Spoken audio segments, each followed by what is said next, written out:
JoAnn Maule.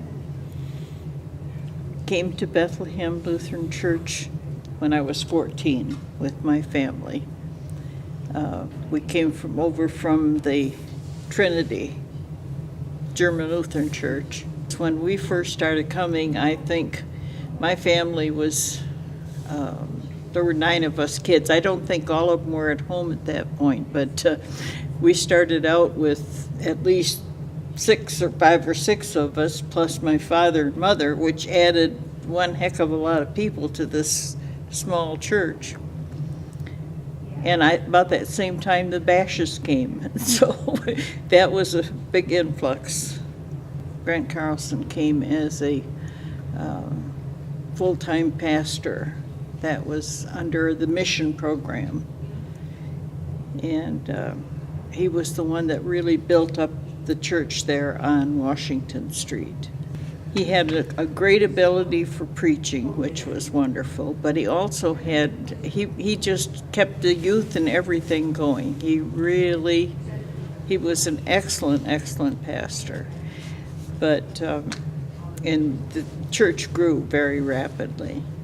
I was one of the first, there were 3 women elected to council, and I was one of the 3 women elected to council for the first time that they had women on council, and I was eventually elected president, so I was the first woman president of church council.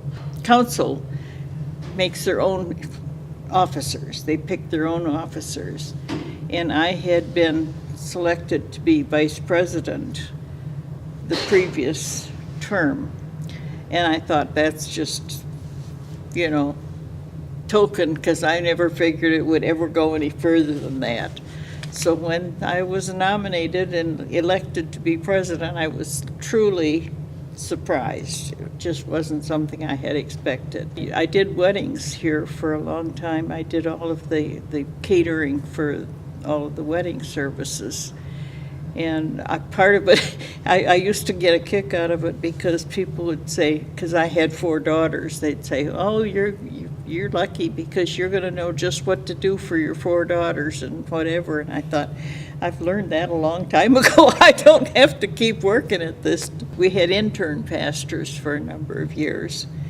And our first single intern that came to Bethlehem Lutheran was Chris Anderson. A number of the ladies were saying, oh, I'm getting my daughter to come down there. They got a single pastor. And I thought, what do you want a pastor for a son-in-law for? I didn't push it. He'd taken my oldest daughter out to Interlaken several times. And somebody said, oh, Chris has got a girlfriend. Chris has got a girlfriend. And I said, well, he and Barb have dated a couple times, but,